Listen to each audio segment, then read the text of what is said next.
या कोई भी ऑपरेटर से किसी भी तरह का इवैल्यूएशन होता है, वो उसको हम क्या कहते हैं, अपना स्टेटमेंट एक्सप्रेशन क्या रहता है।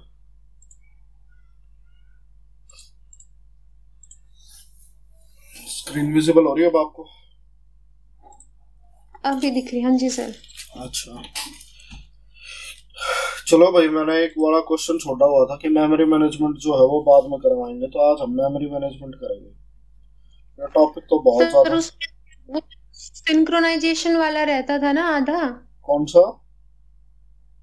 सर सिंक्रोनाइजेशन ना वाले की ना क्लास सिंक्रोनाइजेशन की, हाँ हाँ हाँ हाँ हाँ। रीना दीदी को भी मैंने बोला था, तो वो कह रही थी कि एक बार ना आप उसकी सिंक्रोनाइजेशन वाला बोल दो सर को, पहले वो कर लेंगे, आधा टॉपिक जो रहता है ना आधा हम रिकॉर्डिंग से कर लेंगे। देखो सिंक्रोनाइजेशन वाला जो होता है ना, जो अभी ये मेमोरी मैनेजमेंट का जो पार्ट बचा हुआ ना, इससे क्वेश्चन ज्यादा आते हैं। अच्छा हाँ, सिंक्रोनाइजेशन में तो ये हो जाएगा छोटा बहुत, जैसे एमसीक्यू करवा रखा है ना, वो आ जाएगा। मेमोरी मैनेजमेंट में उसके कंपैरिजन जो होता है वो थोड़ा सा ज्यादा आता है, और ये टॉपिक आसान है, और इसमें होगा कि हमेशा ही इस वाले में से क्वेश्चन आएगा ही आएगा। इस वजह से मैं सोच रहा हूँ पहले ये वाला कवर अप करा दूं। और सर क्लासेस तो सर बहुत ज्यादा हो गई, समझ ही नहीं आ रहा कैसे कवर करनी है। आराम आराम से एक एक लेके पढ़ते चलो और कवर करते चलो, वो सारी कवर अप हो जाएगी। इसके अलावा कोई सर और जो वैसा आपने चीजें नहीं है। हाँ बोलो। अभी बताई थी सर, क्या? जो क्लास 12th वाली नहीं बताई आपने सर, क्लासेस कवर करनी है। हाँ हाँ हाँ। सर वो 45 क्लासेस है, उनमें से 15 तो डीबीएमएस एसक्यूएल की थी, वो तो हाँ, हमने कर ली। वो उसके तो लिए होगी। भी उसके बाद नेटवर्किंग वाला था, वो वाला प्रोसेस भी हो चुका है तो ना? सर उसमें से जो कंप्यूटर उसमें से नेटवर्क वाला है आएगा हाँ, वो नहीं करे वहां से, यूट्यूब वाले से। कंप्यूटर नेटवर्क तो कर लिया होगा ना शायद आपने पहले। सर एक तो आपने हमारा करवाया कंप्यूटर नेटवर्क, उसकी क्लासेस मेरी रहती हैं कंप्यूटर ठीक है, नेटवर्क की। जो तो सर जो मैंने करवा रखा है ना, आपने अभी हमारे बैच में करवाया है जो। हाँ हाँ, जो तुम्हारे बैच में करवाया वो करना। ठीक है, वहां से नहीं करे ना यूट्यूब वाले, क्योंकि ना 16-17 क्लासेस वहां पर है उसकी। ना ना ना ना, वो वाला मत करना। जो तो ये था इन केस, उसमें क्या है, उसमें थोड़ा सा डिटेल ओरिएंटेड है।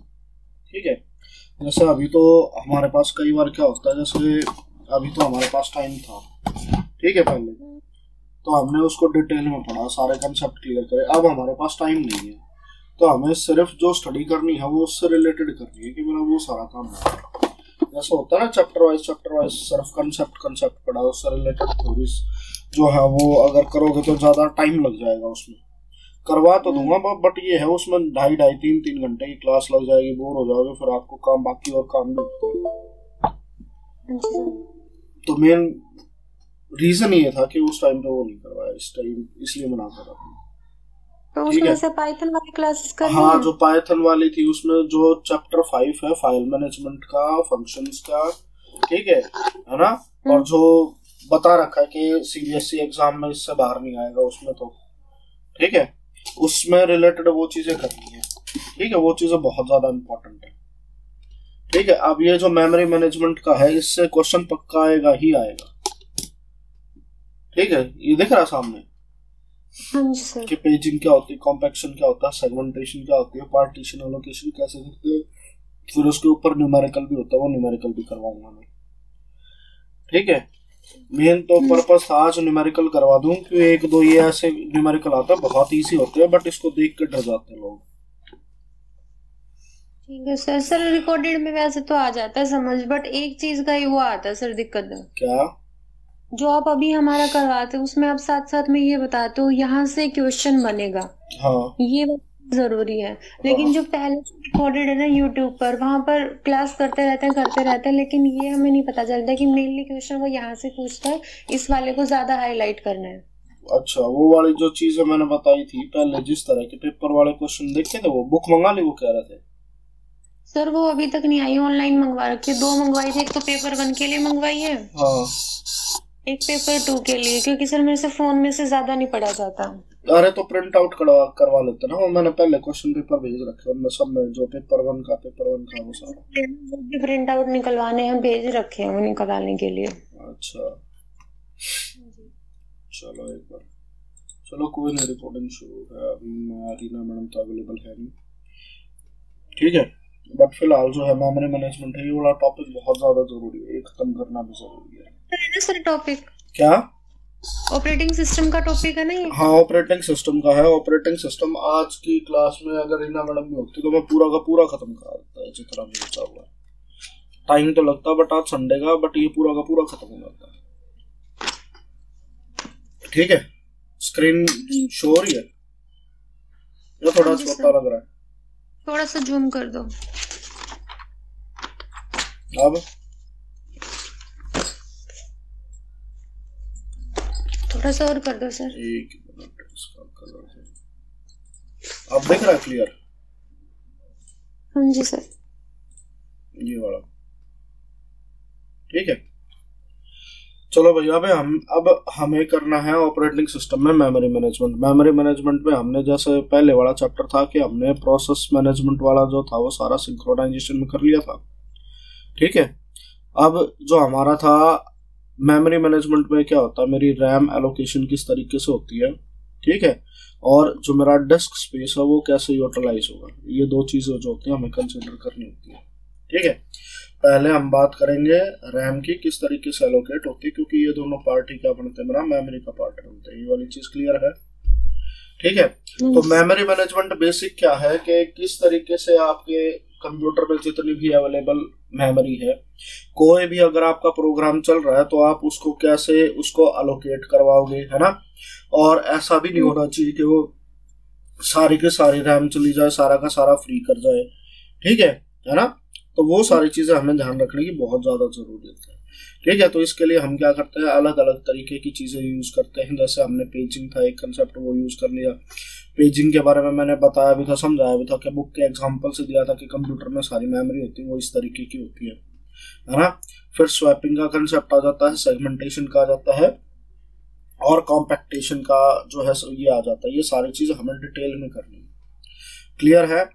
तो इससे रिलेटेड जो क्वेश्चन सबसे पहले पूछा जाता है वो क्या हो जाएगी, एक डेफिनेशन आ जाएगी, उससे पूछा जाएगा कि जो मेमोरी एलोकेशन स्कीम है वो क्या है, ठीक है। मेमोरी एलोकेशन स्कीम का मतलब है कि कोई भी प्रोग्राम आ गया, मेरी जितनी भी फ्री मेमोरी है मैंने उसको कैसे एलोकेट कराना है। तो इसमें जो है एक क्वेश्चन बनता है आपका यहाँ से, वो ये पूछता है कि which type of memory allocation is this. उसमें ये क्या कर देगा कि जैसे memory allocation is assigned into continuous block of memory to the process, है ना, कि tell which kind of allocation scheme this is, contiguous, non contiguous, paging, swapping, ऐसे करके दे देगा। तो हमें ये सारी चीजें पता होनी चाहिए कौन कौन सी, क्लियर है।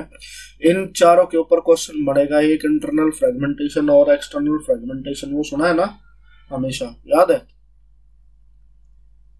फ्रेगमेंटेशन सर टुकड़ों में तोड़ना। हाँ, फ्रेगमेंटेशन टुकड़ों में तोड़ देना था। जब ऑपरेटिंग सिस्टम में फ्रेगमेंटेशन की हम बात करते थे तो इंटरनल और एक्सटर्नल फ्रेगमेंटेशन ही हमेशा क्वेश्चन पूछा जाता है हर एक एग्जाम में, हर एक एग्जाम में,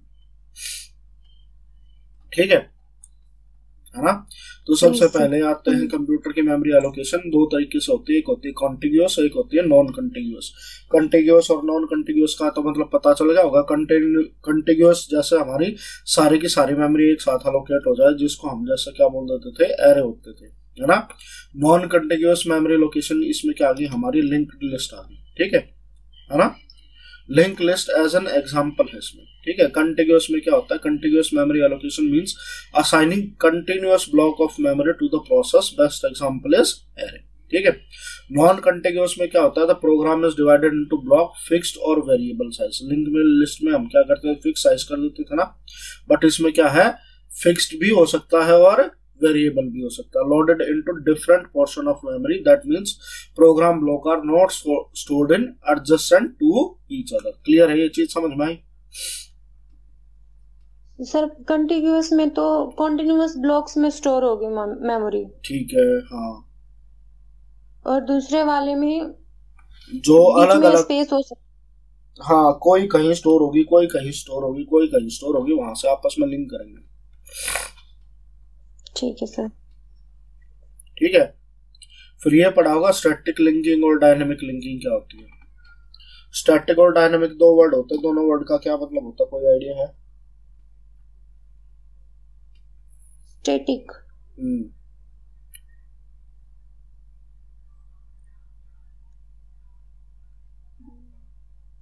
तो नहीं बता, आप बता दो। स्टैटिक का मतलब होता है फिक्स्ड और डायनेमिक का मतलब क्या होता है वेरिएबल, ये पहले भी बताया था मैंने।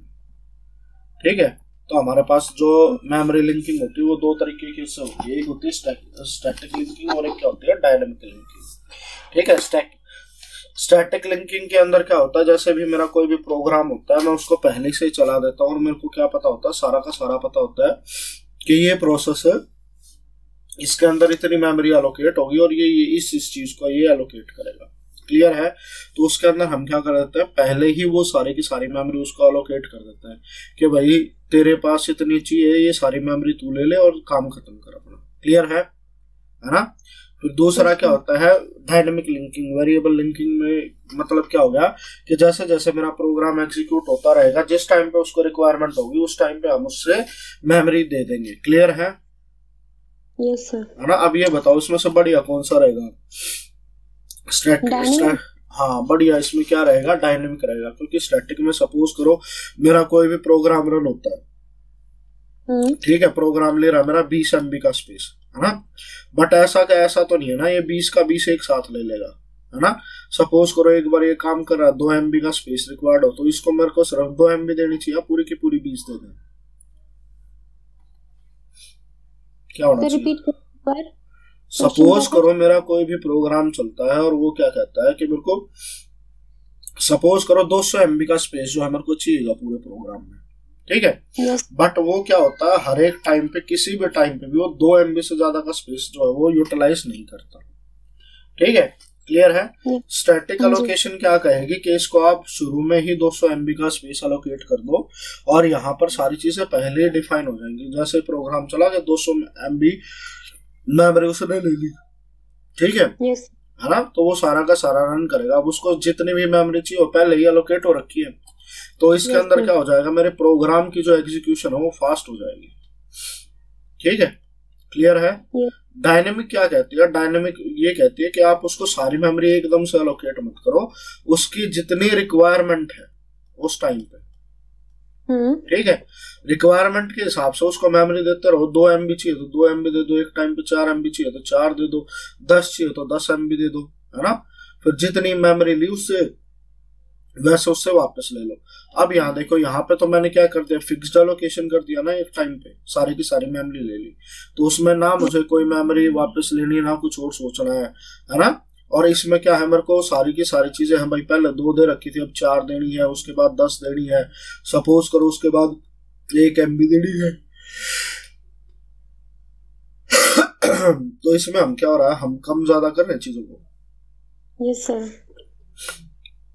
तो इसमें हमें ज्यादा वो क्या हो जाएगा, ज्यादा रैम मैनेजमेंट की जरूरत पड़ेगी। यस सर, है ना। तो ये वाली क्या होती है, बेसिकली फास्ट होती है, और ये वाली क्या होती है, कंपैरेटिवली स्लो होती है, कंपैरेटिवली स्लो। ठीक है, कंपैरेटिवली स्लो, क्योंकि जितनी चाहिए वो वाली चीजें ये है। तो इसको स्टैटिक लिंकिंग बोलेंगे और ये डायनेमिक लिंकिंग होगी। बेस्ट जो है आज के टाइम पे हम ये यूज करते हैं। आवाज नहीं आई मैडम आपकी। सर वैसे तो डायनेमिक बेस्ट होती है ना स्टैटिक से? हाँ बेस्ट होती है, क्योंकि सपोज करो अगर आपके पास 1 GB मेमोरी है, सपोज करो आपके पास 1000 MB मेमोरी है, उसमें से 200 एक ही प्रोसेस लेगा, तो बीच में 800 MB में बाकी और बहुत सारे भी तो प्रोसेस है ना। ठीक है, अब सपोज करो यहाँ पे मेरी 1000 MB था, जो मेरा टोटल स्पेस था, उसमें अगर ये 10 भी ले लेगा तो बाकी प्रोसेस के लिए मेरे तो 990 MB फ्री है ना। Yes sir. ठीक है, तो ये होता है स्टैटिक लिंकिंग और डायनेमिक लिंकिंग। क्लियर है? Yes sir. फिर उसके बाद आता है फ्रेगमेंटेशन। ठीक है, फ्रेगमेंटेशन का मतलब क्या होता है, फ्रेगमेंट होता है पार्ट्स में डिवाइड कर देना। ठीक है, क्या होता है, पार्ट्स में डिवाइड कर देना। ठीक है, फ्रेगमेंट होता है ना किसी चीज का छोटा सा हिस्सा। ठीक है, यस सर। क्लियर है? तो भाई ये क्या होता है, inability to use memory perfectly. इसमें क्या होता है, fragmentation occur when free block are too small और too large to satisfy request perfectly. There are 2 types of fragmentation. अब फ्रेगमेंटेशन होता कैसे है कि सपोज करो हमें, मैंने बताया था ना कि हमारे कंप्यूटर की मेमोरी होती है वो सारी पेजेस की फॉर्म में होती है। Yes sir. है ना, कि सपोज करो ऐसे ऐसे था, यहाँ पे ये ब्लॉक बन रहा था, है ना। ये पहले क्या था, सारा फ्री था, है ना। अब सपोज करो मैंने किसी को मेमोरी एलोकेट कर दी, तो उसने यहाँ से लेके यहाँ तक इसको एलोकेट कर दिया, ठीक है ना। फिर अगली वाली जो मेमोरी एलोकेशन थी वो सपोज करो उसको 4 की चाहिए, तो मैं यहाँ ना एलोकेट करके यहाँ उसको एलोकेट कर देता हूँ, ठीक है। Yes sir. है ना। फ्रेगमेंटेशन का फोटो है ना, फ्रेगमेंटेशन का फोटो दिखाता हूँ, इंटरनल और एक्सटर्नल फ्रेगमेंटेशन क्या होता है।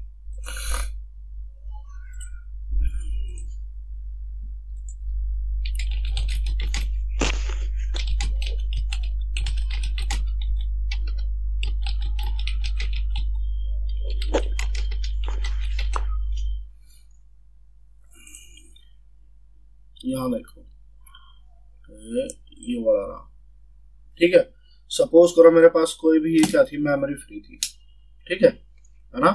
तो उसके अंदर मैं क्या करवाता रहूंगा, सबको जो है मेमोरी एलोकेट करवाते रहूंगा,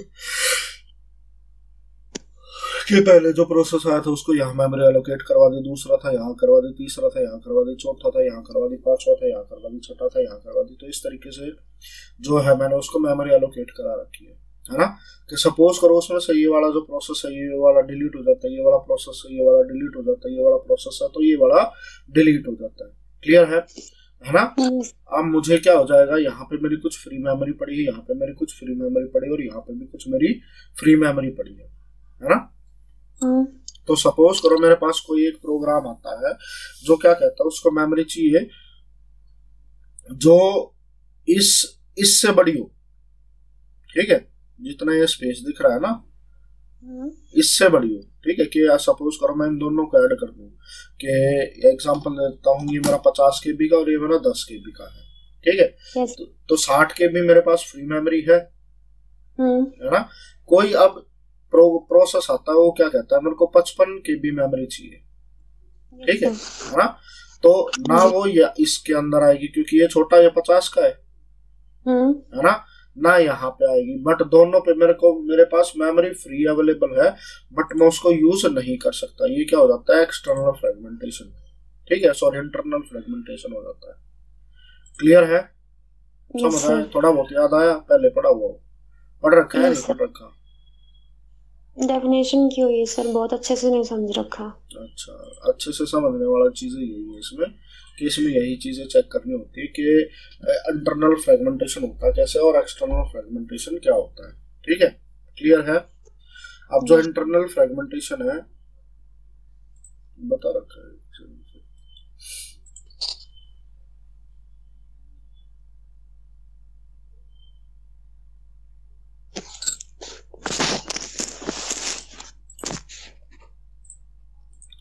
ये देख रहा है। हाँ जी सर। इंटरनल फ्रेगमेंटेशन और एक्सटर्नल फ्रेगमेंटेशन हमारे पास दो तरह की चीजें हो जाती है। इसका वहां पर फाइल में कर लेते हैं ताकि बाद में ये याद रहे।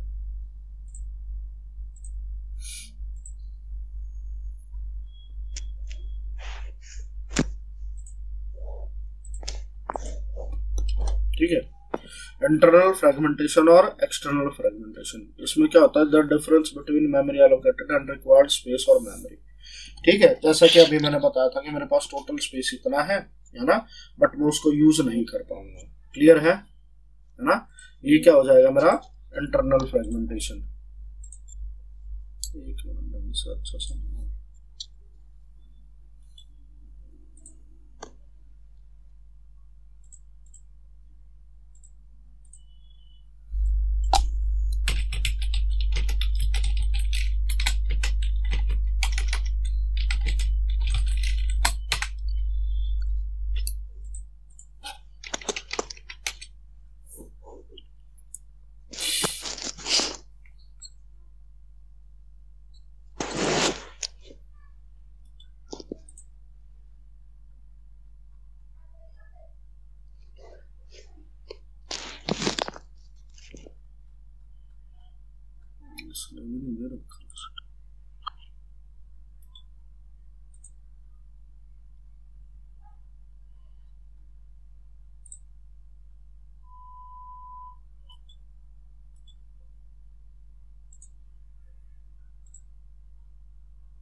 ये दिख रहा है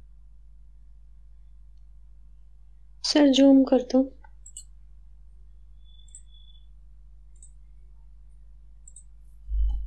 ये वाला, हाँ जी सर। ठीक है, क्लियर है। अब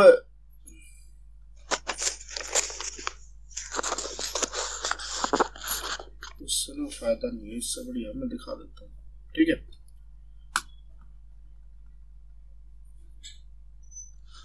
अभी हम यहाँ पे ये बात कर रहे थे, ठीक है, क्लियर है। यहाँ पे जैसे मैंने मेमोरी जो थी वो यहाँ पे ये बच गई, क्लियर है। ये वाली जो मेमोरी है वो अनयूज्ड है, ठीक है। फिर बाद में क्या होता है, बाद में कोई भी प्रोसेस आता है और जिसको ये डिलीट कर देते हैं हम, ठीक है, तो ये मेमोरी क्या हो जाएगी, बाद में फ्री हो जाएगी, है ना, ठीक है। तो फ्री हो जाएगी, तो फ्री होने के बाद जो इतना मेरा जो स्पेस है वो क्या हो जाएगा, ऐसे कैसे बच गया, है ना। अब कोई और प्रोसेस आता है जो इससे बड़ा प्रोसेस रिक्वायर करता है, बट ये मेमोरी जो है वो कंटिन्यूसली फ्री नहीं है, तो ऐसे क्या हो जाएगा, मेरा इंटरनल फ्रेगमेंटेशन जो है तो वो हो जाता है,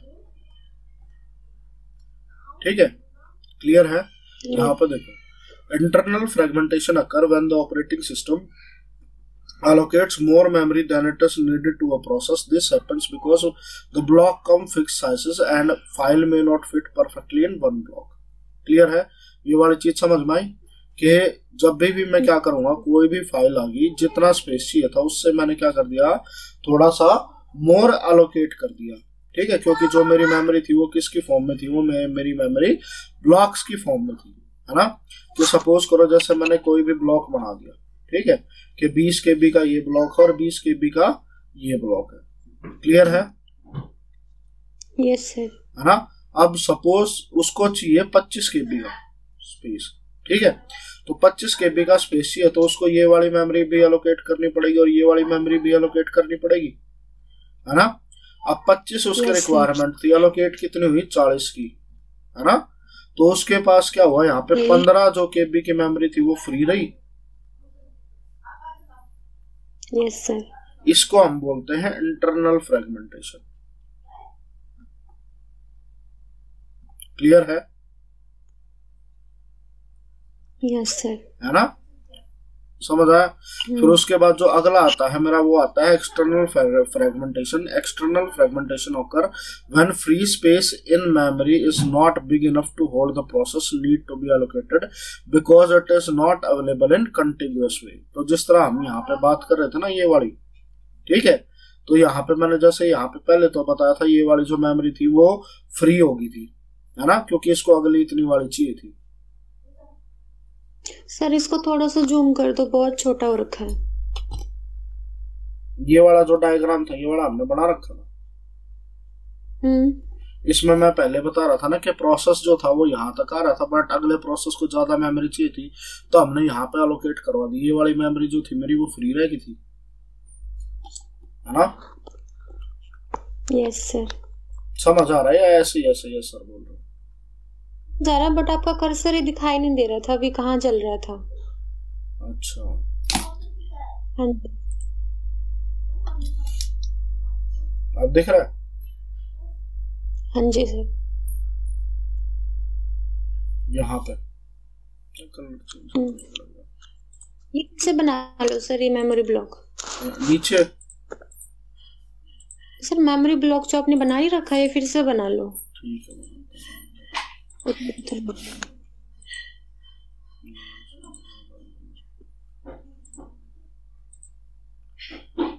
अब दिख रहा पूरा का पूरा कर्सर? हाँ जी सर।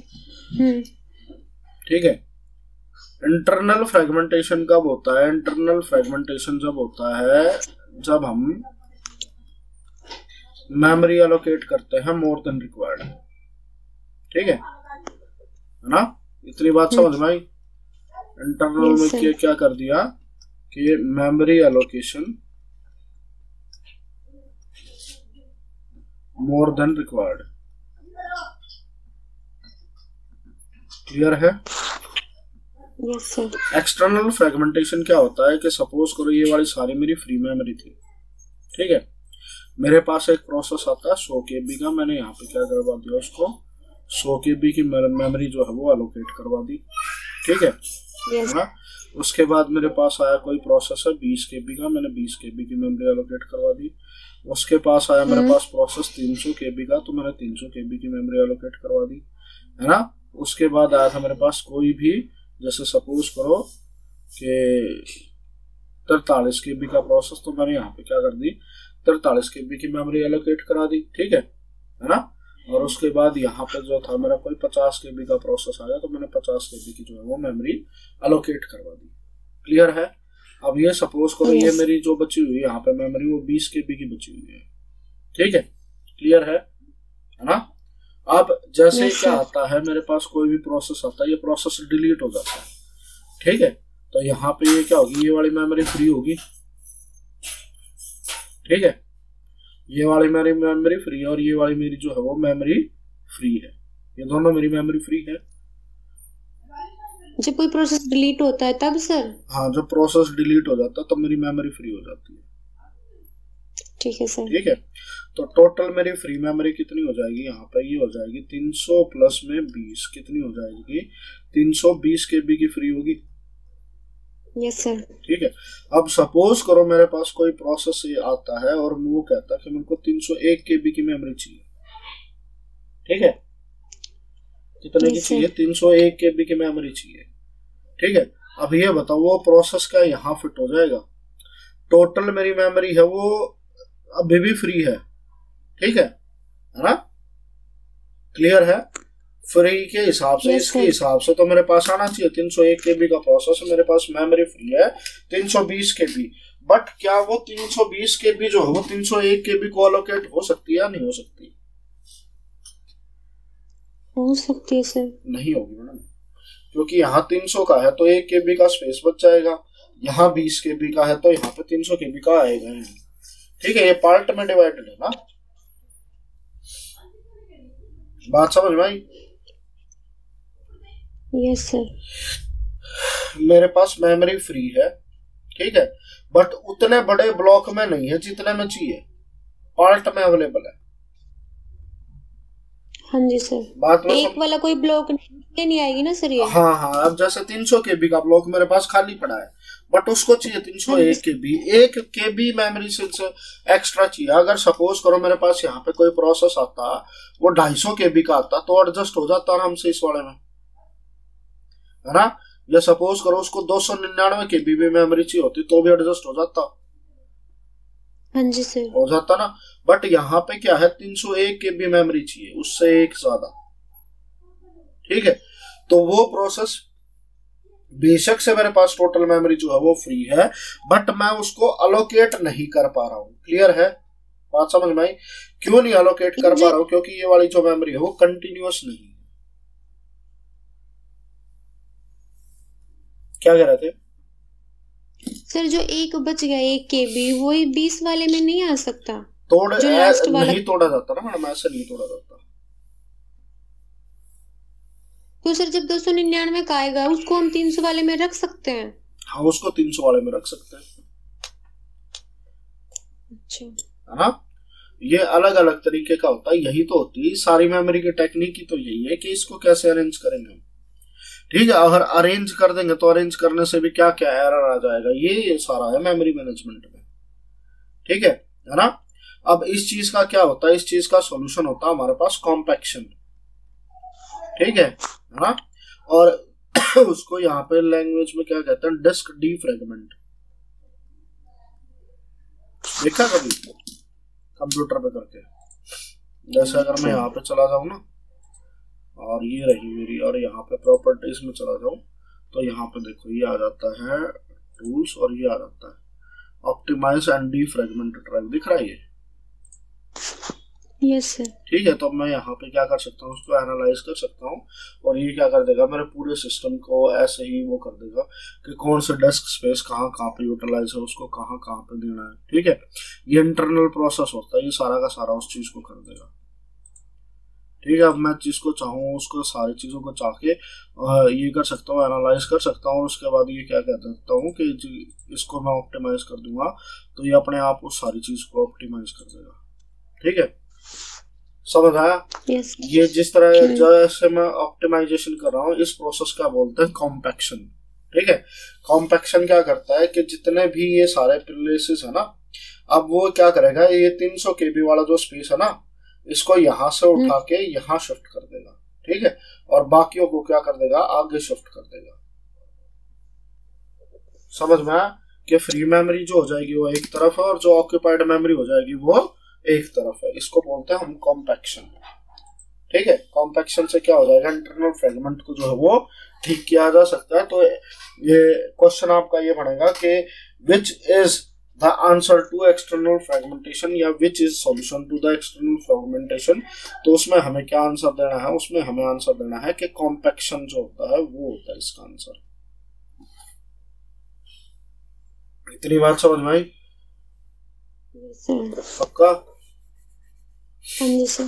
चलो ठीक है भाई, फिर आगे चलते हैं। ठीक है, फिर अगला क्या होता है, मेमोरी मैनेज। बोलो सर। इसमें तो हम नहीं कर पाए थे जो 1 KB वाला रहेगा, क्योंकि कंटिन्यूअस नहीं था मेमोरी स्पेस। ठीक है, तो सर हमने इंटरनल वाले में भी तो हमने ऐसे ही किया था। इंटरनल वाले में हम मोर देन उसको एलोकेट कर रहे थे कि जैसे हमने क्या कर रखा था, इंटरनल फ्रेगमेंटेशन में क्या होता है, जो मेरा क्या होता है वो ब्लॉक्स में डिवाइड होता है। ब्लॉक्स में डिवाइडेड होती है मेरी मेमोरी। ठीक है, जैसे 64 KB का एक ब्लॉक हो गया, है ना। जैसे हम क्या करते हैं, वो चीज भी बताई थी ना स्टार्टिंग में जब हम डिस्कस कर रहे थे, या मैं 0 लिखूं या मैं लिखूं 1 करोड़। ठीक है, उसको रिप्रेजेंट करने के लिए क्या चाहिएगा, 64 KB मेमोरी जो हम यूज करते हैं। याद है ये? नहीं सर, बताया था आज क्लास में पहले जब हम पढ़ रहे थे, जब उस टाइम पे जब डेटा टाइप की बात करी थी हमने, जब आप ही कह रहे थे सर इतने में तो 2 MB 2 बाइट का डेटा चाहिए होता है या 4 बाइट का चाहिए होता है। जी सर, याद आ गया? ठीक है, तो मेमोरी मैनेजमेंट टेक्निक जो है वो पूछी गई है कि भाई कौन कौन सी होती है, तो उसमें आती है स्वैपिंग। ठीक है, स्वैपिंग का प्रोसेस क्या होता है कि जैसे इसमें 2 चीजें होती है, एक होती है स्वैप इन और एक स्वैप आउट। स्वैपिंग का मतलब जानते हो वैसे? छाटना ना, छाटना तो सॉर्टिंग हो जाएगी, छाटना सॉर्टिंग हो जाएगी या सिलेक्शन हो जाएगा। स्वीपिंग, राइट अ प्रोग्राम को स्वैप 2 नंबर्स। याद आया? नहीं सर। अरे स्वैप करना होता है, ए की वैल्यू 10 है, बी की वैल्यू 5 है, फिर क्या कर दो, ए की वैल्यू 5 कर दो और बी की 10 कर दो। करते थे वैल्यूज करना। हाँ, एक्सचेंज करना, तो उसको हम क्या बोलते थे, स्वैपिंग बोलते थे। स्वैपिंग का मतलब होता है अल्टा पल्टी, अल्टा पल्टी। ठीक है, कि दोनों की जो आपस में क्या कर दो, अल्टा पल्टी कर दो। अच्छा, ये अभी चल रहा है, बंद हो जाएगा। क्लियर है? ठीक है, तो स्वैपिंग का मतलब क्या होता है, स्वैपिंग का मतलब ये होता है कि जब भी मैं मेमोरी मैनेजमेंट की बात करता हूँ तो क्या होती है कि मेरे पास, हमने पढ़ा होगा, मेरे पास CPU रजिस्टर मेन मेमोरी होती है ना, और यहाँ पे क्या होती है, मेरी सेकेंडरी मेमोरी होती है। ठीक है ना। तो स्वैपिंग का मतलब क्या होता है कि कोई भी प्रोसेस जो था, है ना, कि यहाँ से उठ के वो क्या करेगा, मेन मेमोरी में ऑक्यूपाई करेगा। ठीक है, अगर यहाँ से उठ के ये जो जा रहा है वो मेन मेमोरी में आ रहा है तो उसको हम क्या बोलते हैं, स्वैप इन, है ना। और कोई भी डेटा जो है वो मेरा मेन मेमोरी से उठ के सेकेंडरी मेमोरी में आता है तो उसको हम क्या बोलते हैं, स्वैप आउट बोलते हैं। क्लियर है? Yes sir. ठीक है, तो इसमें क्या है, स्वैपिंग क्या होगा, when the process is executed then that process is taken from secondary memory to stored into RAM. ठीक है, सेकेंडरी मेमोरी से कहाँ लेके चलेगा उसको, रैम में लेके चलेगा। But RAM have limited spaces so we have to take out in the process from the RAM from time to time. This process is called as swapping. ठीक है, तो जैसे हमें क्या करना है, सारी चीजें मेमोरी में लोड करते रहते हैं और मेमोरी में लिमिटेड होती है, तो हमें मेमोरी में डालना है और निकालना है, डालना है और एक डलेगा तो दूसरा कुछ निकलेगा। ठीक है, तो ये सारा जो प्रोसेस होता है उसको हम क्या कहते हैं, स्वैपिंग क्या कहते हैं। क्लियर है?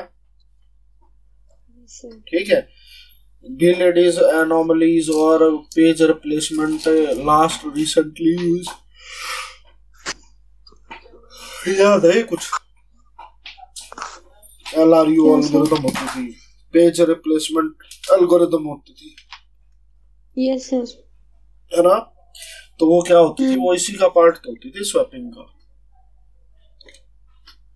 ठीक है, हेलो, है ना? अब उसमें क्या होता है, the situation which take place in swapping, उसमें स्वैपिंग में क्या क्या यूज होती है, एक तो भाई द राउंड रॉबिन एल्गोरिथम होती है। ठीक है, round robin algorithm is executing in which quantum process is supposed to preempt after run some time. In that case, process is swapped out and the new process is swapped in. Clear है? Round robin algorithm याद है ना? सबको क्या कर दिया, एक fixed time quantum में जो था वो डिवाइड कर दिया कि कोई भी प्रोसेस है वो इतनी देर तक का जो है वो सीपीयू टाइम लेगा, फिर उसके बाद क्या हो जाएगा, साइक्लिक मैनर में क्या हो जाएगा, एक आएगा अगला जाएगा, एक आएगा अगला जाएगा। क्लियर है ना? तो जैसे जो प्रोसेस का क्या था, पहले किसी भी प्रोसेस को सीपीयू के पास दे रहे थे तो और फिर बाद में निकाल रहे थे, तो हम क्या कर रहे थे, स्वैप इन कर रहे थे और स्वैप आउट कर रहे थे। क्लियर है? Yes sir. आवाज आ रही है मेरी? जी हाँ जी सर। आवाज क्लियर है? Yes sir. चलो ठीक है ना? अब जैसे उसके बाद जब स्वैप इन स्वैप आउट करते थे तो बीच में प्रायोरिटी भी आ जाती थी, वो सारी चीजें थी, है ना, कि वो जो प्रोसेस था वो प्रीएम्प्ट भी हो जाता था। तो ये सारी चीजें जो है वो स्वैपिंग का पार्ट बनती है। क्लियर है कि स्वैपिंग होगी तो मेरी कब होगी? क्लियर है? अगला क्या होता है मेरा, पेजिंग। पेजिंग में क्या होता है, paging is a memory management technique in which secondary memory is divided into fixed size block called pages. ठीक है, इसमें क्या कर दिया, सेकेंडरी मेमोरी को डिवाइड कर दिया। The main memory is divided into fixed size block called frame. ठीक है, सेकेंडरी मेमोरी किस में डिवाइड हो जाएगी, वो मेरी पेजेस में, और जो मेरी मेन मेमोरी है वो किस में डिवाइड हो जाएगी, फ्रेम्स में। ठीक है, बात समझ में आई? Yes sir. The frame has the same size of a page. Clear है? तो पेज का साइज भी और फ्रेम का साइज भी क्या रहेगा, सेम रहेगा, है ना? The process are initially in secondary memory where the process are shifted to main memory when it is required. Each process mainly divided into parts. ये बात समझ में आ रही है जो कह रहा हूँ? हाँ जी सर। ठीक है, तो जैसे पेजिंग में क्या होता था, पेजिंग में भी हम क्या करते थे, जो मेरा मेन मेमोरी होगी वो किस में डिवाइड होगी, वो फ्रेम में डिवाइड होगी, और जो दूसरी होगी वो पेजेस में डिवाइड होगी। अब ये जो है फ्रेम का साइज और पेज का साइज हो वो सेम होगा। क्लियर है? अब इस चीज को समझना, हमारे पास क्या होती है, दो तरह की चीजें होती है। ठीक है, एक होती है मेरे पास लॉजिकल एड्रेस स्पेस और फिजिकल एड्रेस स्पेस। याद है? Yes sir. है ना? लॉजिकल एड्रेस स्पेस और क्या हो जाएगा मेरे पास, फिजिकल एड्रेस स्पेस। ठीक है, ये क्या होता है, ये सीपीयू में बनाता है और ये किस में होता है, मेरा हार्ड डिस्क में बनता है, सेकेंडरी मेमोरी में। याद है? Yes sir. है ना? लॉजिकल एड्रेस स्पेस में क्या हो जाएगा, सपोज करो मेरे पास क्या है, 64 KB की मेमोरी है ना? तो इसके अंदर मैं क्या कर देता हूँ कि एक फ्रेम और पेज का साइज दोनों क्या क्या है वो सेम ले लेता हूँ, कि फ्रेम और मेरे पास जो पेज का साइज है वो क्या बराबर हो जाएगा, 1 KB के बराबर हो जाएगा। क्लियर है? याद है ना? तो और सेकेंडरी मेमोरी सपोज करो ये मेरे पास कितनी है, ये सपोज करो ये मेरे पास 256 MB है ना? क्लियर है? तो जो डिफरेंस होता है कि उस वाली चीज को मेन मेमोरी में कैसे ट्रीट किया जाएगा, वो क्या बनाएगा, मेरा लॉजिकल एड्रेस स्पेस बनाएगा, और उसी को हैंडल कैसे किया जाएगा फिजिकल मेमोरी में, वो क्या बनाएगा, मेरा फिजिकल एड्रेस स्पेस बनाएगा। याद है? इससे रिलेटेड क्वेश्चन। हाँ, ये फ्रेम बताना सर एक बार क्या होता है। फ्रेम का क्या होता है, ये रहा ना, secondary memory divided into fixed blocks called pages. Secondary memory में क्या बनेंगे, पेज बनेंगे, and the main memory is divided into fixed size block called frame. ठीक है, the frame has the same size of the page. ये बात समझ में आई? ये तो आ गई सर। हाँ, फिर मतलब फ्रेम होता क्या, मैं ये पूछ रही हूँ। मतलब ये चीज कह दी, अगर मेन मेमोरी में होगी एक चीज तो उस टाइम पे उसको फ्रेम बोलेंगे, अगर वही चीज सेकेंडरी मेमोरी में चली जाएगी उसको पेज बोल देंगे। बस इतना डिफरेंस है। ठीक है, आवाज आ रही है? हाँ जी सर, आ रही है। फिर क्या आता है, कॉम्पैक्शन आता है। Compaction is a memory management technique in which free space running system is compacted to reduce the fragmentation problem, improve memory allocation efficiency. जैसा कि मैंने बताया था ना कि इसमें जो भी मेरा फ्री स्पेस होता है उसको जो है हम कंबाइन कर देते हैं और उसको ऊपर क्या हो जाता है, वो क्या बन जाता है, सारा का सारा इकट्ठा हो जाता है, उसको हम क्या बोल देते हैं, कॉम्पैक्शन बोल देते हैं। इतनी सी चीज क्लियर है। बट ये कैसे कैसे क्या करना है कि सपोज करो यहाँ पे जो मेरा था ये फ्री मेमोरी थी, ये मेरी फ्री मेमोरी थी, ये मेरी फ्री मेमोरी थी, और ये वाली मेमोरी जो थी, अच्छा एक मिनट,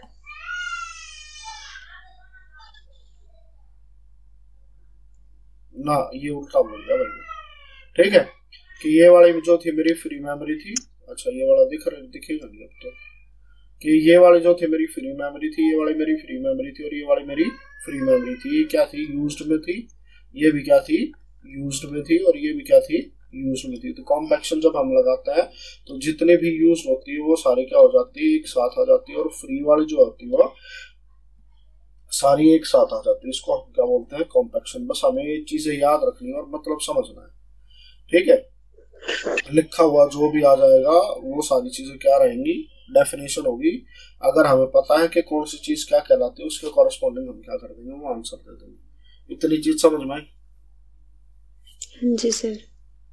ठीक है, ये कैसे क्या करेगा, ये जैसे कि मैंने बताया था ना, सारी चीजें क्या होती है, पेजेस या फ्रेम्स में डिवाइड होते हैं, उसको सारे के सारे को एक साथ कर देगा। तो उसके हिसाब से जो है वो सारी की सारी चीजें, जो मेमोरी जितनी हो वो सारी एक साथ इकट्ठी हो जाएगी। समझ आया? Yes sir. चलो ठीक है। फिर उसके बाद सेगमेंटेशन था। सेगमेंटेशन क्या करते हैं कि सेगमेंटेशन भी क्या है, इसी की टेक्निक है। इसमें क्या करते हैं, तो हम किस में कर देते हैं, हर एक चीज को डिफरेंट साइज में तोड़ देते हैं ना। The process is divided into segment of different sizes and then put in the memory. The program process is divided into module, unlike paging, है ना, was divided into fixed side pages or frame. Clear है? Segmentation में क्या हो जाएगी, ये main memory के अंदर होगी। ठीक है, the corresponding segmentation are loaded to the main memory when the process is executed, है ना। और सेगमेंट में क्या हो जाएगी, utility functions, main function, and वो सारी चीजें आ जाती है। सेगमेंटेशन समझ में आया या नहीं आया? नहीं आया सर, फिर से बता दो। ठीक है, क्लियर है। कि सपोज करो जैसे मेरे पास कोई भी प्रोग्राम होता है, सपोज करो मैंने क्या बताया था कि मेरा कोई प्रोग्राम हो जो 200 MB मेमोरी लेगा। ठीक है ना। एक प्रोसेस तो क्या हुआ कि मैंने सिंपली एक मेमोरी ब्लॉक लिया और उसमें क्या कर दिया, उसको 200 के 200 MB का जो स्पेस था वो सारा का सारा दे दिया। तो इसने क्या हुआ, 0 से लेकर 200 MB तक का स्पेस एक इस तरीके से यूटिलाइज कर दिया।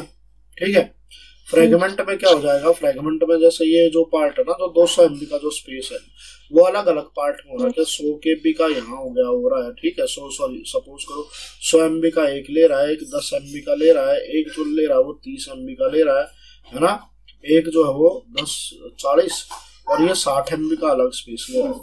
ठीक है, तो हमने क्या कर दिया, इस मेमोरी को फ्रेगमेंट में तोड़ दिया। ये अलग फ्रेगमेंट है, ये अलग फ्रेगमेंट है, ये अलग फ्रेगमेंट और ये अलग फ्रेगमेंट है ना।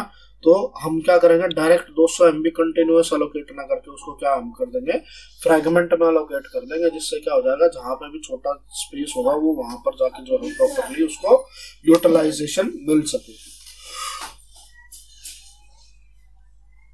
चीज समझ में आई? Yes sir. इसको हम क्या बोलेंगे, सेगमेंटेशन। ठीक है, फ्रेगमेंटेशन अलग है, सेगमेंटेशन अलग है, इंटरनल एक्सटर्नल फ्रेगमेंटेशन है। और ये चीज याद रखना, ये सेगमेंटेशन है सर।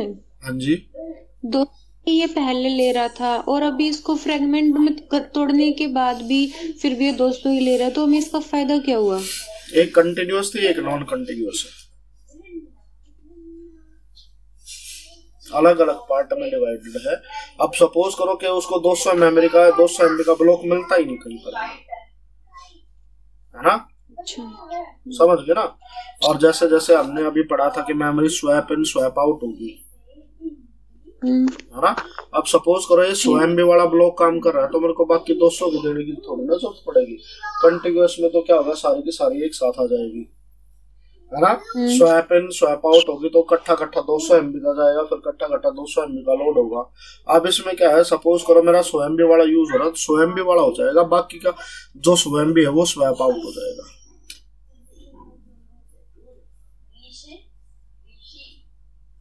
आया थोड़ा बहुत समझ में? क्योंकि हम क्या कर रहे हैं, बीच बीच में से जल्दी जल्दी कर रहे हैं, वरना इसके डिटेल करने में करेंगे तो बहुत सारी चीजें डायग्राम बनाना पड़ेगा, बट अभी उसका टाइम है नहीं हमारे पास। ठीक है, समझ आया? फिर जो पार्टीशन एलोकेशन होता है कि अभी जैसे आप पूछ रहे थे ना, हम कैसे कैसे एलोकेट करेंगे, आधी चीजें वहां घुसा सकते हैं, आधी चीजें वहां डाल सकते हैं, नहीं डाल सकते हैं। 300 MB वाला जो हमने एग्जाम्पल लिया था ना, है ना? अब उसके लिए भी हमारे पास क्या होता है, अलग अलग मैकेनिज्म होता है कि कहाँ पर हमें जो है किसको एलोकेट कराना है। ठीक है ना? पार्टीशन एलोकेशन में क्या होता है, जो मेमोरी वो होती है वो डिफरेंट ब्लॉक या पार्टीशन में डिवाइड हो जाती है। Each process is allocated according to the requirement. एक मिनट,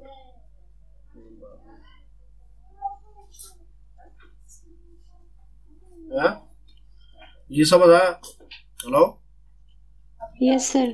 ठीक है, partition allocation is ideal method to avoid internal fragmentation. ये क्या करेगा, इंटरनल फ्रेगमेंटेशन तोड़ देगा। अब एक चीज याद रखना, जो ब्लॉक साइज था उससे क्या होता है, अगर मेरी मेमोरी ब्लॉक में होगी तो इंटरनल फ्रेगमेंटेशन होगा या एक्सटर्नल फ्रेगमेंटेशन होगा? ब्लॉक्स में इंटरनल, है ना? तो इस चीज का ध्यान रखना कि मेरा जो है वो इंटरनल फ्रेगमेंटेशन कहाँ होगा और एक्सटर्नल फ्रेगमेंटेशन कहाँ होगा। ठीक है, इससे इंटरनल में होगी मेमोरी और उसमें एक्सटर्नल वाले में कंटिन्यूअस एलोकेशन होगी। ठीक है ना? क्योंकि उसमें क्या है, उसमें मैंने ब्लॉक नहीं बना रखा। बात समझ आई? Yes sir. अच्छा ठीक है, फिर अगला ये देखो, जो पार्टीशन एलोकेशन क्या होता है, उसमें हम अलग अलग तरीके से कर सकते हैं। First fit, best fit, worst fit और नेक्स्ट फिट। ये याद आया इनसे रिलेटेड कुछ? मेरे हिसाब से थोड़ा बहुत तो पढ़ा होगा, फर्स्ट फिट, बेस्ट फिट और वर्स्ट फिट के बारे में कुछ याद आया थोड़ा बहुत? नहीं सर। अच्छा चलो भाई, फर्स्ट फिट क्या कहता है कि इसमें क्या होता है, द पार्टीशन इज एलोकेटेड। उसमें क्या हो जाएगा, जैसे कोई भी फर्स्ट ब्लॉक होगा ना, जो इतना बड़ा होगा कि जो भी मैं एलोकेट करना चाह रहा हूँ वो मिल जाए। कि सपोज करो मेरे को क्या है, 20 MB जो है वो एलोकेट करनी है, मेरे को पहला ब्लॉक मिल गया जो क्या कर रहा है, 50 MB फ्री है जिसमें। ठीक है, मैं क्या करूँगा, डायरेक्ट इसी को इसमें एलोकेट कर दो कि भाई 50 MB यहाँ, 20 MB यहाँ एलोकेट कर दो। इसको क्या बोलते हैं, हम फर्स्ट फिट बोलते हैं। ठीक है, क्लियर है?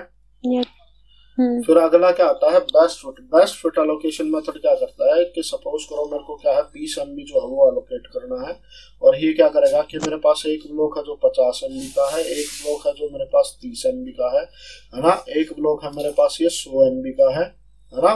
और ये क्या है मेरे पास 25 MB का है। ठीक है, क्लियर है? कितने का क्या है, 25 MB का। तो बेस्ट फिट पार्टीशन क्या करेगा, इसमें से चेक करेगा कि जो नियरेस्ट है जो इसके वो कौन सा, जैसे 25 फिट का है तो इसको ये 20 MB के लिए एलोकेट करेगा, ना कि बाकी औरों को। क्लियर है? Yes sir. एक मिनट, नीचे तो झाड़ू काट दिए थोड़ा लंबा हाथ। अच्छा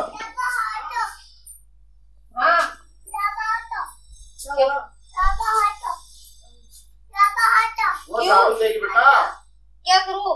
झाड़ू देगी पापा को आंसू।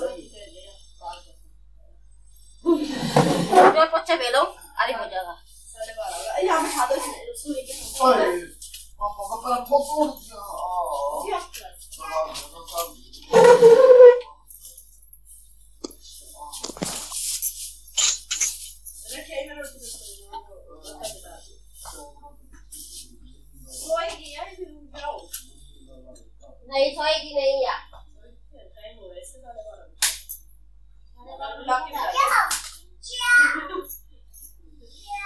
अरे लौट जा तू।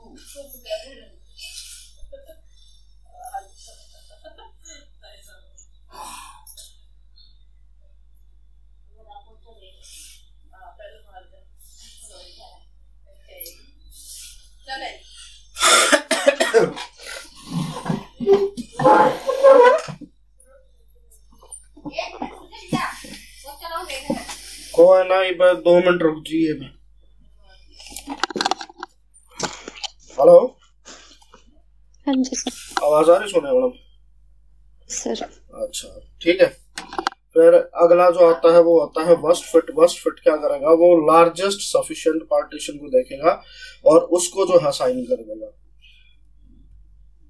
अभी हमने देखा बेस्ट फिट वाले ने क्या कर रखा था, जो एलोकेशन थी वो 25 MB में 20 MB वाले की एलोकेट करी थी ना। अगर यहाँ पे वर्स्ट फिट होता तो वो किस में कर देता, वो इसको 50 MB वाले में एलोकेट कर लेता। क्लियर है?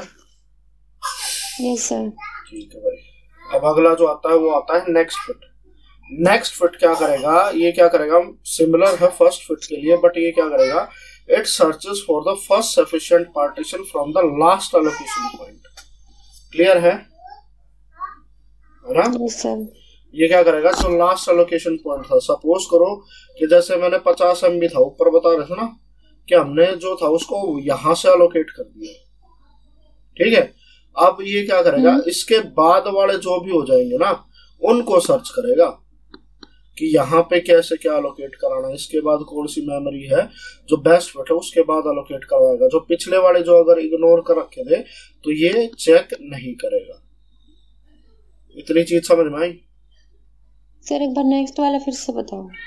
नेक्स्ट वाला क्या कहता है कि जैसे अपेंड पढ़ा है, अभी अपेंड फंक्शन पढ़ा हुआ ना जब लिस्ट वाली क्लास तैयार करी थी, है ना। अपेंड क्या करता है, जो ऑलरेडी लिस्ट जो कंप्लीटेड हो जाती है उसके बाद देखता है ना, है ना। तो नेक्स्ट फिट भी क्या कहता है, जैसे फर्स्ट फिट एलोकेशन क्या हुई थी, बाकी सारे क्या करते हैं, पूरी मेमोरी में सर्च करते हैं। ठीक है, जो नेक्स्ट फिट होता है वो क्या करता है, जैसे यहाँ पर जो चीज एलोकेट होगी ना, इससे पिछले वाला नहीं देखेगा, इससे आगे आगे की मेमोरी को देखेगा। ठीक है ना। और काम कैसे करेगा, काम करेगा वही फर्स्ट फिट वाले के जैसा कि अगर जहां पर जो पहली एलोकेशन होगी ना, है ना, जो बेस्ट मेमोरी मिलेगी वहीं पे उसको एलोकेट कर दे। ये होता है फर्स्ट फिट। समझ आया? Yes sir. आया या वैसे ही बोल रहे हो? Yes sir. आ गया सर। पक्का? चले आगे? Yes sir. ठीक है भाई। फिर अगली जो चीज हमें याद करनी है वो आते हैं इसके न्यूमेरिकल। इसके न्यूमेरिकल आ गए तो कैसे याद करेंगे हमें? 2 की पावर सारी याद है? हाँ जी सर। ठीक है भाई, कैलकुलेट कर लेते हैं। 2 की पावर 1, 2 की पावर 2, 2 की पावर 3, 2 की पावर 4, 2 की पावर 5, 2 की पावर 6, 2 की पावर 7, 2 की पावर 8, 2 की पावर 9, 2 की पावर 10। ठीक है, 2 की पावर 10। फिर हम क्या करेंगे, 2 की पावर 20, 2 की पावर 30 और 2 की पावर 40। ये चीजें जो है हमें वो ध्यान रखनी है। क्लियर है? ठीक है। 2 की पावर 1 किसके बराबर हो जाएगी, 2 के, ये 4 के, ये 8 के, है ना, ये 16 के, ये 32 के, ये 64 के, ये 28 के। ठीक है, 256। ये हो गया 256, ये क्या हो गया 512, ये क्या हो जाएगा मेरा 1024, जिसको नियरली में क्या कहता हूँ 1000 बताया था ना। यस है ना, ये क्या हो जाएगा मेरा अप्रोक्सीमेशन में 1000। ठीक है ना, क्लियर है। इसको मैं क्या बोलूंगा, 1 KB बोल देंगे हम, चाहे, है ना, किलो मेमोरी बोल देंगे, है ना। फिर उसके बाद ये जो आ जाता है मेरा, ये हो जाता है MB, ये हो जाता है मेरा GB, और ये क्या होता है मेरा TB। ठीक है, हमेशा इनमें इतना ही फर्क पड़ता है। ठीक है, 2 10 का फर्क आता है, जिससे मैं MB से GB, GB से TB में ट्रांसफर कर सकता हूँ। क्लियर है? इतनी बात समझ में आई? Yes sir. ठीक है।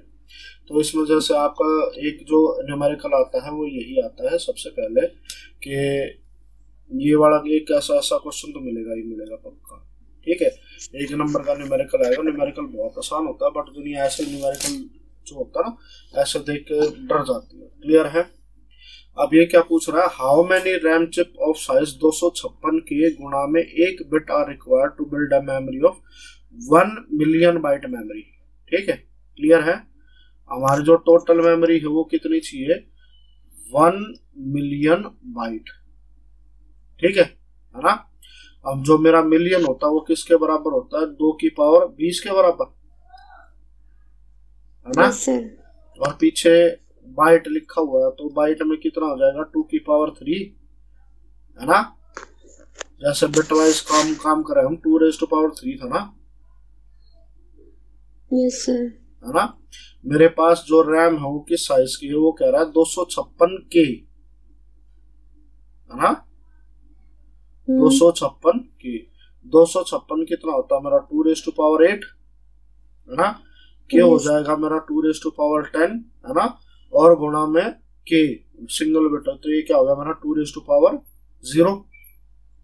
ठीक है, ऊपर क्या हो गया मेरा 2 की पावर, सॉरी गलत लिख दिया मैंने, ऊपर होगा मेरा 2 की पावर 20 और 3 23, है ना? और क्या हो गया,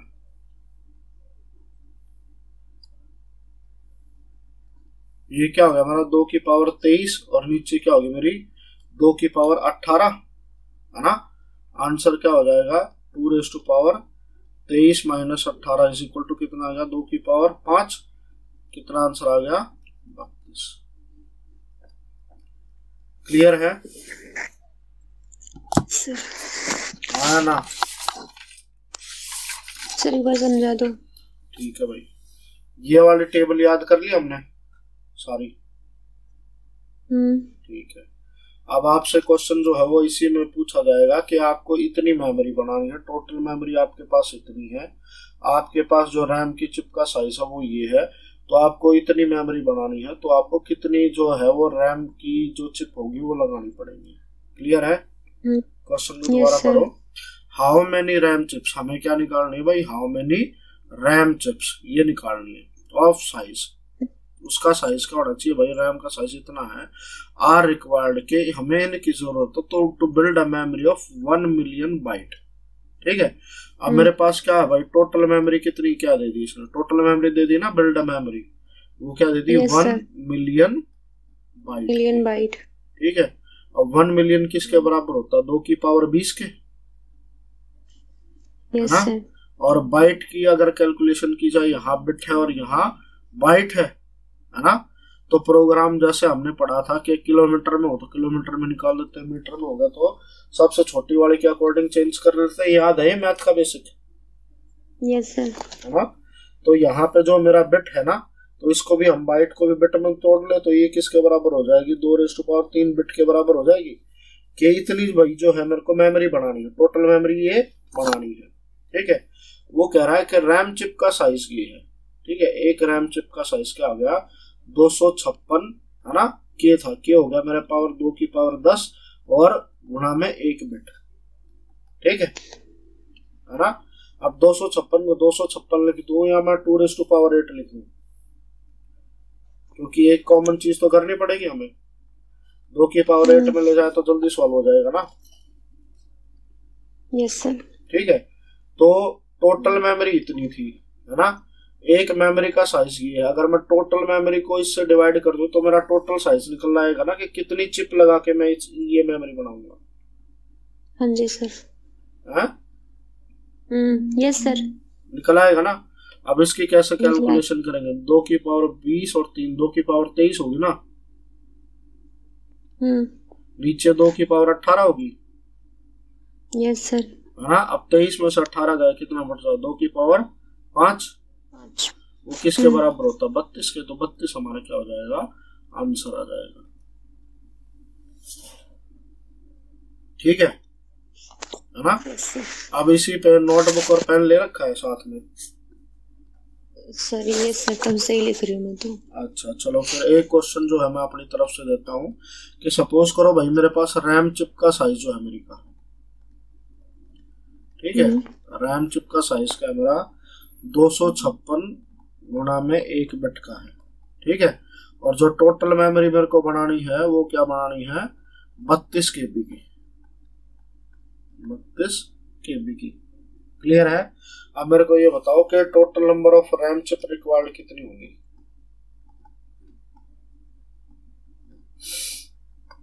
निकाल लो ये वाला क्वेश्चन। हो जाएगा सॉल्व करूं? नहीं सर हो जाएगा, रुकिए 1 मिनट।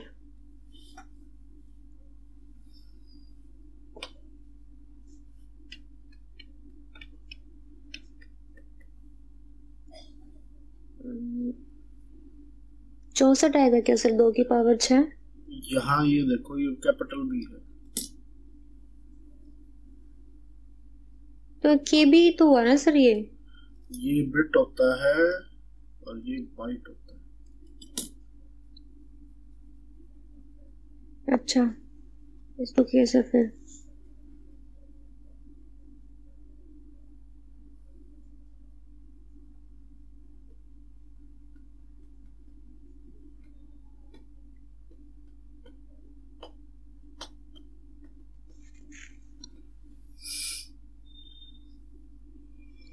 तो 2 की पावर 9 आज 512।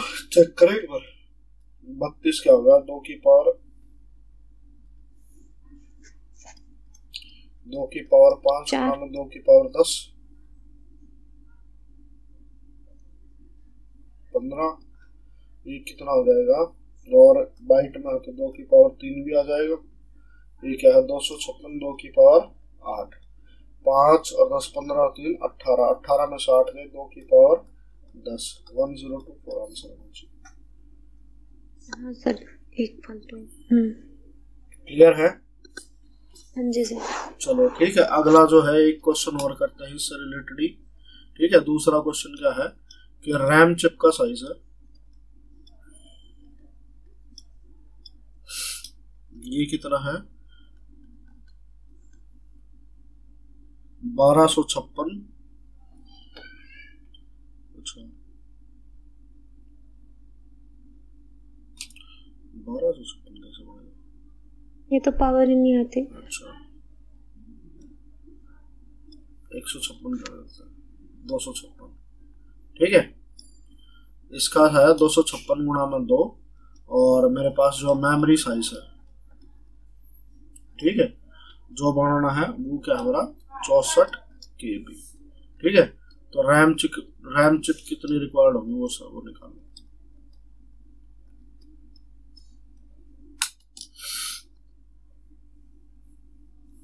सर 252 गुणा 2 क्या लिखा आपने?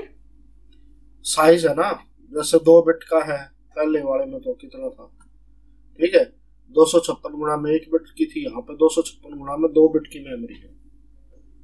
ठीक है sir.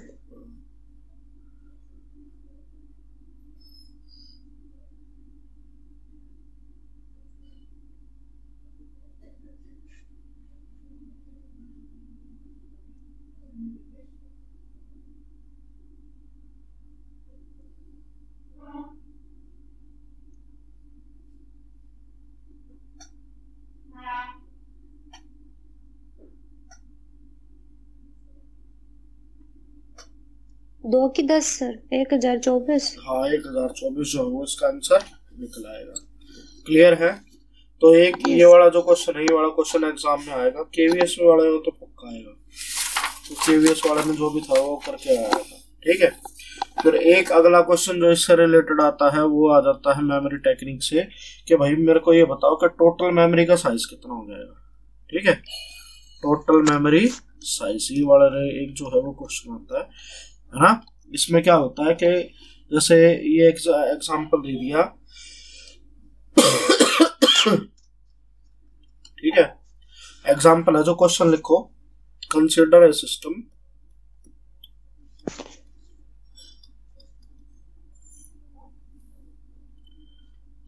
which is having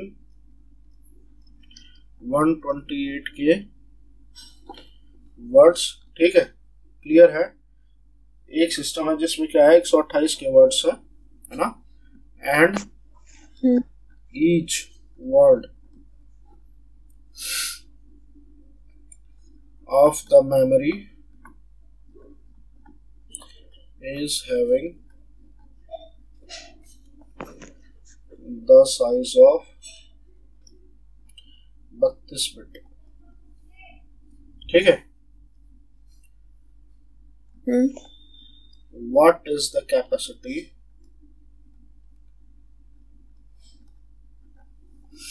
of the memory।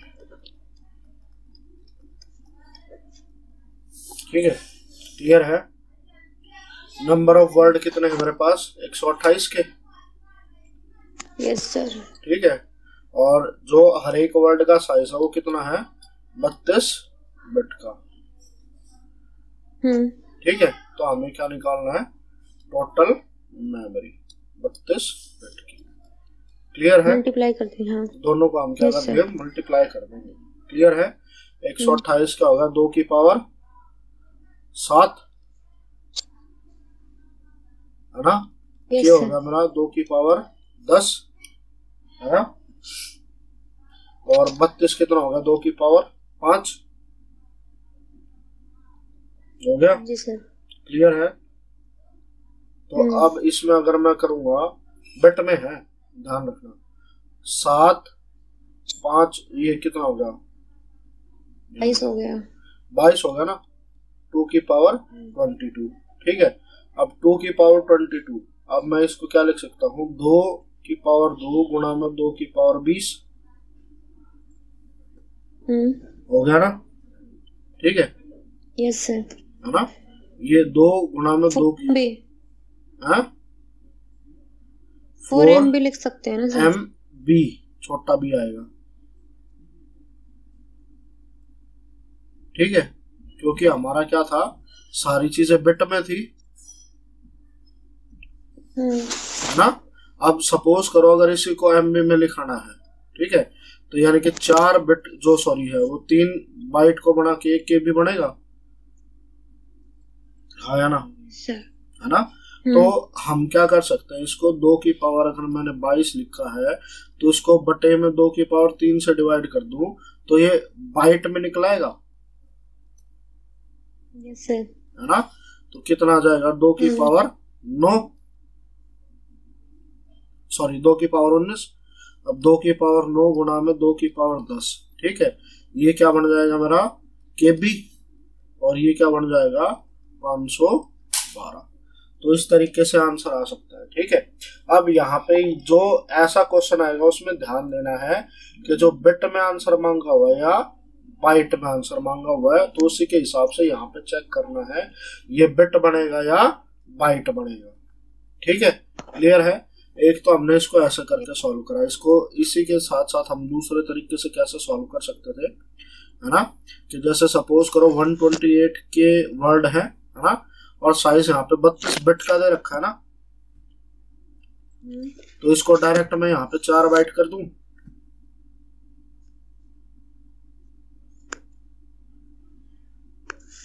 है ना, हेलो, यस सर, डायरेक्ट यहाँ पे 4 बाइट कर दूं, है ना। तो ये क्या हो जाएगा 128 2⁻7 गुणा में 2⁻10 गुणा में 2 की पावर 2, तो ये क्या होगा 7 और 2 9 और 10 19, है ना। तो क्या लिख सकता हूँ उसको 512 की भी डायरेक्ट ऐसे लिख सकता हूँ। Yes sir. ठीक है, चलो इसी में जो है एक क्वेश्चन और कर लेते हैं कि हमारे पास क्या है कंसिडर सिस्टम जिसमें नंबर ऑफ वर्ड्स कितने हो गए मेरे यहाँ पे, ये हो गए मेरे पास 256 मिलियन।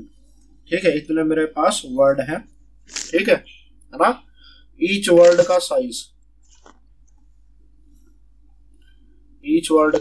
साइज कितना है मेरे पास यहाँ पे 16 बिट है।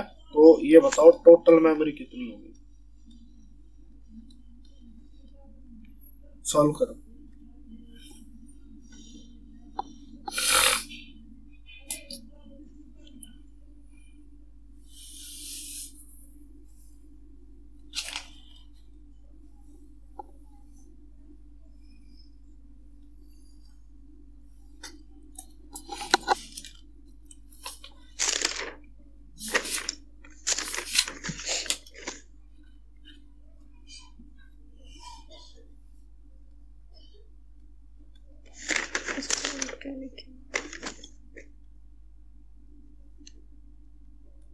सर ये 4 GB, क्या 4G स्मॉल b।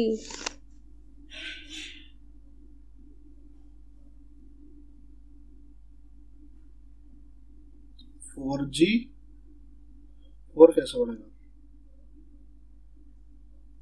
256 मिलियन थे ना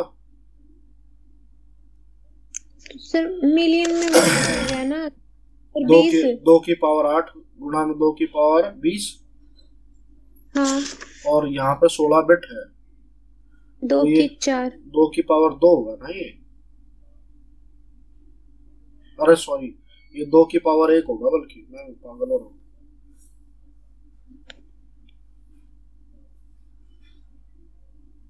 तो इसको पहले बाइट में कन्वर्ट करना पड़ा।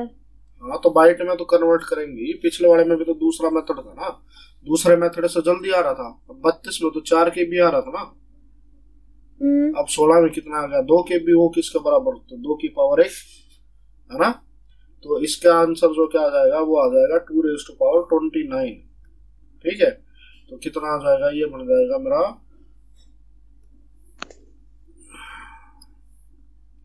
512 मिलियन, 512 MB। समझ आया नहीं आया? आ गया सर। पक्का? हाँ सर, फिर मेरे को पहले वाला मेथड सही लग रहा था। पहले वाला मेथड कोई नहीं, वो तो ये है ना, इसको जितने जल्दी कन्वर्ट कर लोगे उसके ऊपर डिपेंडेंट है सारा। क्लियर है? हाँ जी सर। अच्छा चलो, इसी मामले में एक क्वेश्चन और कर लेते हैं। यहाँ पे जो वर्ड है वो लिख देते हैं हम। वर्ड हमारे कितने हो जाते हैं? वर्ड लगा लो 64 वो है हमारे पास, 64 किलो वर्ड्स है। ठीक है ना। और जो साइज है वो कितना है? जो साइज है वो क्या है? 64 बिट है। ठीक है, तो टोटल मेमोरी निकालनी है।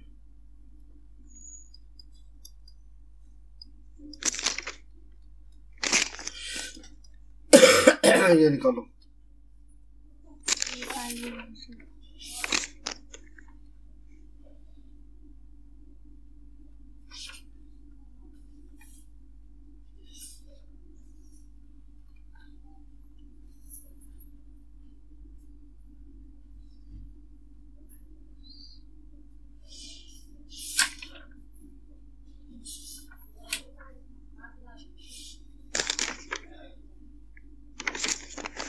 पाँच 512 KB। हाँ 512 KB निकला आएगा। ठीक है, 64 के क्या होगा? 2 की पावर 16 और गुणा में ये कितना हो जाएगा? 64 है ना, तो 8, 2 की पावर 3। ठीक है, तो कितना होगा? 2 की पावर 19, तो ये क्या होगा? 512 KB। क्लियर है? Yes sir. ये न्यूमेरिकल अगर आ जाएंगे एग्जाम में तो हो जाएगा। दिखने में ये लगेगा पूरा बड़ा बड़ा है, बट सॉल्व करने में छोटा सा है। इस चीज का ध्यान रखा। Yes sir. ठीक है, जो आपसे जो क्वेश्चन पूछा जाएगा मेनली वो इसी में पूछा जाएगा। ठीक है, क्लियर है ना। एक आ जाता है मेरे पास लॉजिकल एड्रेस स्पेस और फिजिकल एड्रेस स्पेस वाला। ठीक है, बट ये वाली जो चीजें हैं हम ये वाली अगली क्लास में करेंगे। ठीक है, क्लियर है, क्योंकि पेजिंग के क्वेश्चन जो हो जाते हैं वो बहुत बड़े हो जाते हैं। ठीक है, उसमें निकालेंगे क्या नहीं निकालेंगे उस हिसाब से हम समझ पाएंगे या नहीं समझ पाएंगे, ये वाली चीजें अलग है। ठीक है, फिर एक आपकी साइड से कितना करवाना और रहता है सर सिलेबस? देखो मेरी तरफ से करवाना तो अभी जो है डेटा स्ट्रक्चर जो है अपना वो बचा हुआ है। ठीक है, ऑपरेटिंग सिस्टम के जो न्यूमेरिकल आते हैं ये आते हैं ना, जो डिस्क शेड्यूलिंग एल्गोरिथम होती है। हाँ। एक वो बची हुई है। ठीक है, और एक ये वाला जो लॉजिकल एड्रेस स्पेस और फिजिकल एड्रेस स्पेस वाला, ये वाला जो क्वेश्चन है इसमें वर्ड कितने आएंगे ये बता दूंगा मैं, उसमें थोड़ा सा है। ठीक है, तो मेरी तरफ से इतना बचा हुआ। बाकी सॉफ्टवेयर टेस्टिंग का जो है उसमें से सिलेक्टेड क्वेश्चन आता है, वो तो ये लगा लो, या तो मैं सिर्फ एक PDF भेज दूँ कि कौन कौन से टेस्टिंग होती है, कितने तरह की होती है ना। और कौन कौन सा सॉफ्टवेयर डेवलपमेंट का जो प्रोसीजर है वो होता है, उसके सिलेक्टेड क्वेश्चन है, उससे 1 या 2 क्वेश्चन जो है वो आने। ठीक है, अभी 25 मार्च है ना डेट, तो 25 मार्च तो हमारे पास बहुत टाइम है। ठीक है, तो अब जैसे हमारा जो मोस्टली जो ये दूसरे तरीके से हम चाहें तो इसको कवर अप कर सकते हैं कि हम पेपर सॉल्व कर लें। ठीक है ना। बाकी जैसे C++, जावा, HTML के इनसे लिमिटेड क्वेश्चन आते हैं। ऐसा नहीं है कि इसमें अगर मैं पूरा का पूरा कंसेप्ट एक्सप्लेन करूं फिर उसमें 10 दिन लगाए और वहां से एक क्वेश्चन आए। ठीक है, तो फिर उसका फायदा नहीं है। तो उसमें से हम कुछ भी नहीं कर रहे सर, C++ वाले में? C++ की जगह तो पाइथन आएगी ना।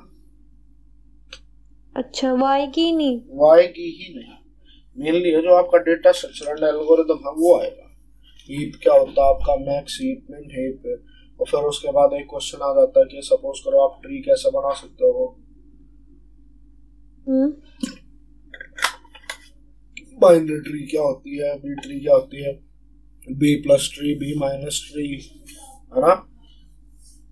फिर उसके बाद हमारे क्या होती है, left sided binary tree, right sided binary tree, complete binary tree, है ना। फिर उसमें जैसे टाइम स्पेस कॉम्प्लेक्सिटी क्या क्या है, किस किस एल्गोरिथम की, वो मतलब सिलेक्टेड क्वेश्चन होता है डेटा स्ट्रक्चर से।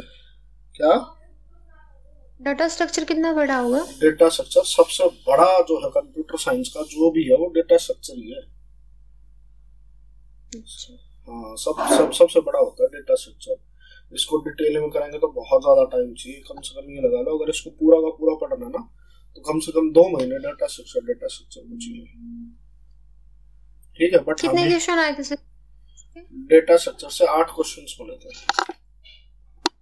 ठीक है, बट हमें जो करना है हमें सिर्फ एग्जाम के पर्सपेक्टिव से करना है क्योंकि हमारा टाइम कम है।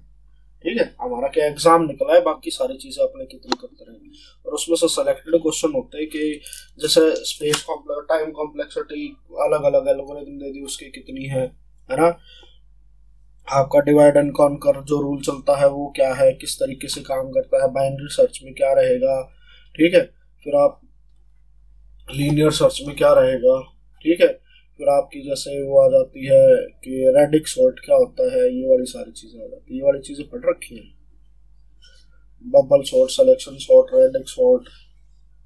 ठीक है, पढ़े थे। क्विक सॉर्ट, है ना, डिवाइड। हाँ जी, जैसे आप इसमें बताते हो ना कि यहाँ से ये क्वेश्चन बनेगा, वैसे ही सर एक क्लास ले लेना जिसमें DBMS और SQL वाले बता देना सर। कहाँ DBMS और SQL में सिंपल थ्योरी आती है, सिंपल थ्योरी।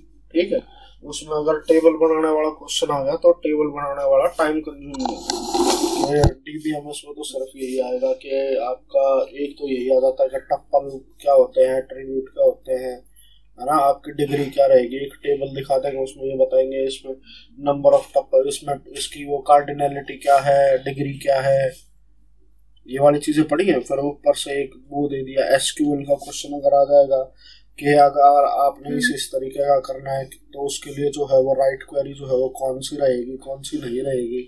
ठीक है, फिर एक क्लोजर का क्वेश्चन है वो आएगा, एक नॉर्मलाइजेशन का क्वेश्चन है जो वो आएगा। ठीक है, नॉर्मलाइजेशन ये तो आता सर, उसमें एसिड प्रॉपर्टीज जो होती हैं वो आती है, उसका दूसरे तरीके दूसरी बना रखी है मैंने डेटाबेस वाली। ठीक है, अच्छा, हाँ, तो उसका लिंक भेज दूंगा। क्यों, आप जो ऑलरेडी वीडियो लेक्चर पढ़े हैं तो उसके लिए मैं वीडियो लूंगा, फिर अलग से वीडियो बनाऊंगा। हाँ जी, और लिंक मत भेजो सर, हमसे पहले वाली कवर नहीं हो रही। अच्छा, अरे ये सारा काम तो करना है। हाँ तो ये इतनी क्लास हो गई। इतनी क्लास? और कैसे, बहुत ज्यादा क्लासेस हो गई भाई। सिलेबस तो ये सारी चीजें हैं, एग्जाम के लिए इतना तो करना पड़ेगा ना। देखो मेनली जितना जो है ना हमने वो मेन वाला कंसेप्ट को क्लियर कर रखा है। तो जैसा ऐसा हो जाएगा कि हम एग्जाम देने बैठेंगे ना, हम ब्लैंक स्लेट नहीं होंगे। और धीरे से अगर शांति से पेस के साथ क्वेश्चन करोगे तो सारे के सारे क्वेश्चन होंगे। इस चीज का बहुत ध्यान रखना है। ठीक है, हेलो। हाँ जी सर। इस चीज का हमेशा ध्यान रखना कि कभी हॉच पॉच नहीं होना, क्योंकि कई एग्जाम्पल ऐसे हो गए थे जैसे कोई भी मैडम देने गई उसका हमारे स्कूल की थी, उसका क्या हुआ था, उसका जैसे रीजनिंग का एक क्वेश्चन देते ही उसका पूरा का पूरा सबमिट होगा। वो पता नहीं कौन सी धुन में चल रही थी, तो उसके बाद उसको पेपर आता था बट उसने सारा ही खराब कर दिया, तो उसका सिलेक्शन हुआ ही नहीं। 1 मिनट देना।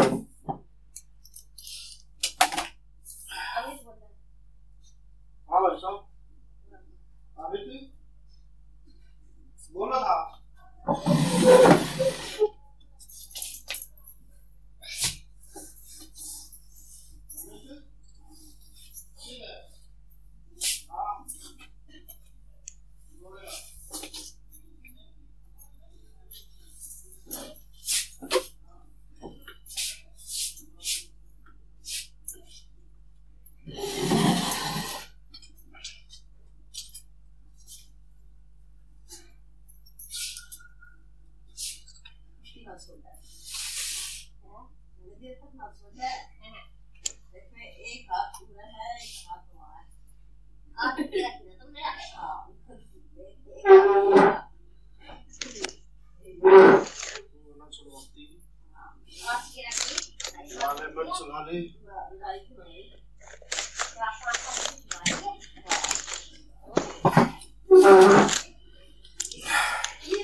हेलो, हाँ जी सर। आवाज आ रही है?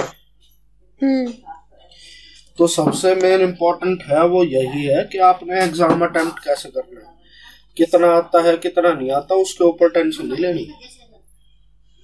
सर ये तो मेरे साथ भी होता है, पर देख के आती हूँ ना वहाँ तो गलत हो जाते हैं और घर आके देखती हूँ वही क्वेश्चन यहाँ पे सही निकाल देती हूँ। तो वही वाली चीज है ना, तो ऐसे ही सोच के करना है कि मैं घर पे बैठूं आराम से, क्योंकि जितनी ज्यादा हौच पौच करोगे, जितनी ज्यादा टेंशन लोगे, जितना ज्यादा देख के डरोगे, वो डर जो है वो बढ़ता जाता है, खुद को मल्टीप्लाई करता है वो। चलो किसी दिन साइकोलॉजी की क्लास होगी ना, तो उस दिन बताऊंगा कैसे कैसे क्या बिहेव करते हैं, क्यों होता है, कैसे क्या करना चाहिए।